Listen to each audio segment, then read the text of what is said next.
Melfiora is calmly sitting on a park bench, enjoying what looks like a perfectly made sandwich. She eats with such satisfaction that it catches the attention of an older man passing by. Melfiora lifts the basket of food and offers to share. The man eagerly accepts and takes a generous bite, and his eyes light up immediately. The flavors are so rich and well-balanced that he blurts out that he could eat it forever. However, when he casually asked about the meat, Melfiora calmly replies that it's made from backhorn.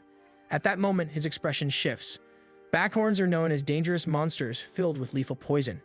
Realizing what he's just eaten, the man abruptly vomits. He can't comprehend how anyone, especially a noble woman, would consume something so deadly, unless she's the very person he's heard rumors about. Melfiora, on the other hand, remains completely unbothered, continuing to enjoy her food.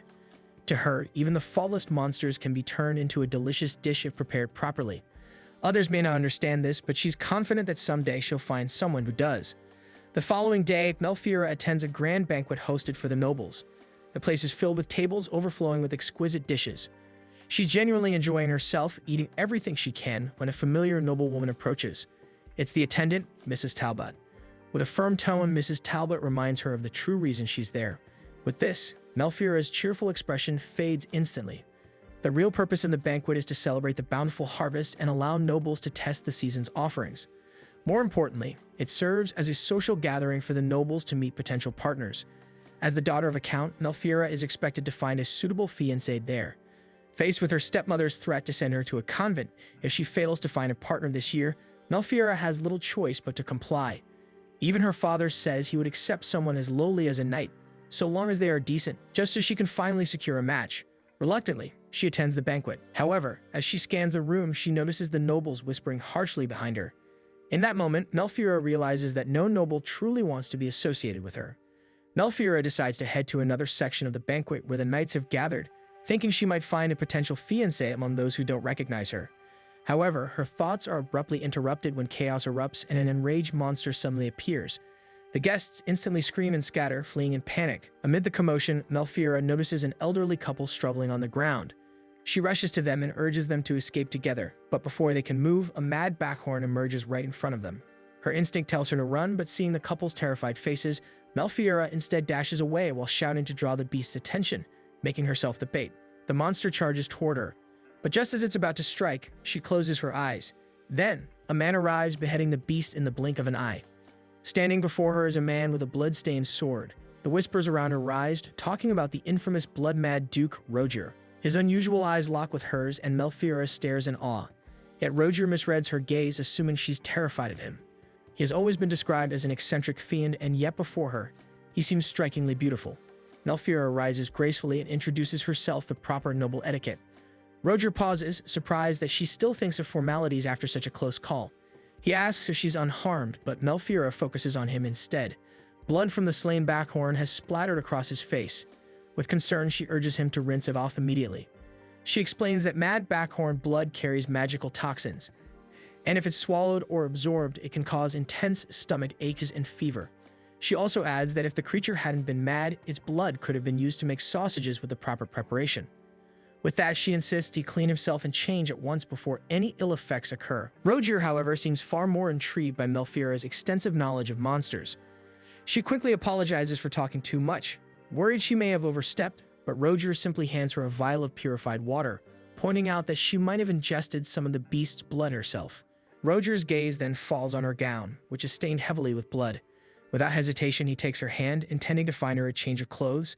Melfiora hesitates, insisting that the stains can be removed by soaking them in water. Roger, however, is more concerned that the presence of beast blood might disturb her, but she appears utterly unfazed. She casually mentions butchering a monster last week and being covered in even more blood back then. Roger is taken aback, shocked by what she just said. When he asks for her name, Melfiora formally introduces herself. Roger bursts into laughter because of this, finally understanding who she is. He's heard plenty of stories about her, the noblewoman who eats monsters, famously nicknamed the voracious villainess. In their world, magical beasts and unusual plants, collectively called monsters, are unlike any ordinary living creatures. Consuming them is dangerous as their blood contains magical toxins that can cause vomiting, fever, or worse. However, Melfiora is the rare exception. Known as the voracious villainess, she's far more interested in their culinary potential. As strange as it may seem, the fallen beast actually looks delicious to her. She's already imagining the dishes she could prepare from its meat. because if she's going to eat it, it might as well be tasty. Roger's stunned expression makes her think she's made another mistake, and Melfiora awkwardly smiles to hide her embarrassment. Unexpectedly, this flusters Roger, who quickly averts his face. When she asks what's wrong, his reaction only intensifies and he hurriedly composes himself before taking her hand again. It's at this moment that Melfiora realizes that this man, unlike many others, isn't frightened by her at all. As they walk, Roger suddenly pauses before asking Melfiora if backhorn meat actually tastes good. Assuming she's had it before, he's curious about its flavor. Melfiora hesitates, but eventually admits that it is delicious. She's received this question many times, and her honest answers usually make people avoid her. She explains that backhorn meat tastes similar to beef, though it's tougher, so she puts extra effort into tenderizing it to make it delicious. Instead of being disturbed, Roger becomes intrigued and asks how she removes the magical toxins. This stuns Melfiora, as no one has ever shown genuine interest in it before. Unlike everyone else, Roger actually listens carefully and believes her. Overwhelmed with emotion, Melfiora lowers her head to hide her tears. Regardless, Melfiora explains that she removes the magical toxins from beasts by bleeding them using special tools and purification spells. Hearing this, Roger's eyes light up with curiosity. He asks if she could prepare some monster meat for him sometime. Melfiora is taken aback and asks if he has a strong digestive system, explaining that magical toxins aren't easy to deal with. But if the beast isn't mad, its meat is just like any other. However, her warning only makes Roger even more eager to try it. He brings Melfiora to his pavilion and tells her to make herself comfortable. They're soon greeted by Chaos, Roger's aide. Roger introduces them to each other before instructing Chaos to bring Melfiora a change of clothes. Melfiora enters one of the tents in the pavilion and is immediately struck by the number of weapons displayed inside. Roger has also prepared a tub of water for her to wash up, though she insists that he should go first. Without hesitation, Roger removes his upper clothing, stunning Melfiora even more. She's seen hunters and knights wash outdoors before, but this time feels different, and yet her eyes can't seem to look away. Roger suddenly speaks, asking what's wrong. Caught off guard, Melfiora answers honestly, admitting that his physique is distracting her. Roger is genuinely surprised, seemingly unaware of how striking his figure is. Melfiora recalls how effortlessly his arms moved when he struck down the beast, a truly majestic sight. But Roger simply brushes off her comment and begins washing up in the tub. With that, Melfiora steps forward to join him in washing up as well. While washing, Melfiora shyly asks if she could perhaps learn to slay beasts herself.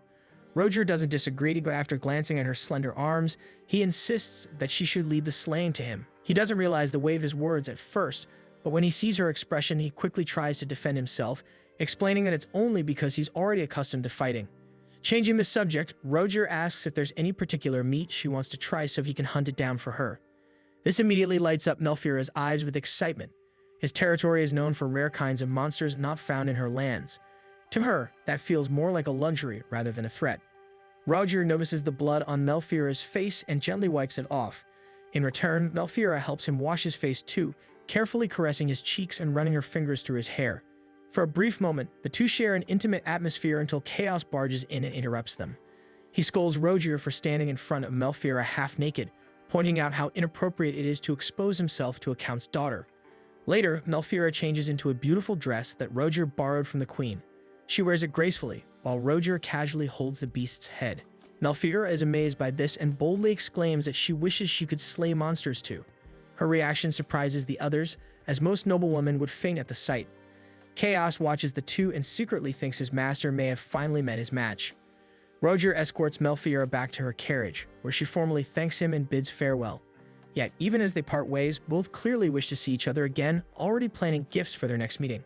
Roger promises he will slay a royal moodle for her, making Melfiora's mouth water at the thought. Trying not to sound demanding, she gently reminds him that a beast tastes better if captured alive.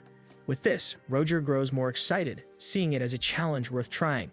Days pass and Melfiora visits Roger's pavilion once again, this time bringing a special gift. She presents him with jerky made from skatspit, a beast found in her territory. Without hesitation, Roger takes a bite, startling Chaos, who rushes to stop him because the food hasn't gone through the poison tester. Yet Roger loves it. He even forces Chaos to take a bite, and soon both of them are enjoying the jerky already. Roger tells Melfiora that he's looking forward to trying more of her monster dishes. His words leave her stunned. She's so used to people thinking she's strange for her unusual tastes, even though she sees nothing wrong with them. But the Duke's warm acceptance touches her deeply. Overwhelmed, Melfiora hides her face as tears of joy well up in her eyes. When asked, Melfiera pretends that she's simply reluctant to say goodbye today, and Roger mirrors her hesitation. Still, they have no choice but to part ways once more. As she leaves, Roger promises that they'll talk again next time. Melfiera has never been fond of banquets, yet after meeting him there, she truly enjoyed herself. She wonders if he's merely being polite or just curious about her, but deep down she can't help wanting to keep her hopes high. Thanks for watching. Make sure to subscribe so you don't miss new episodes every week.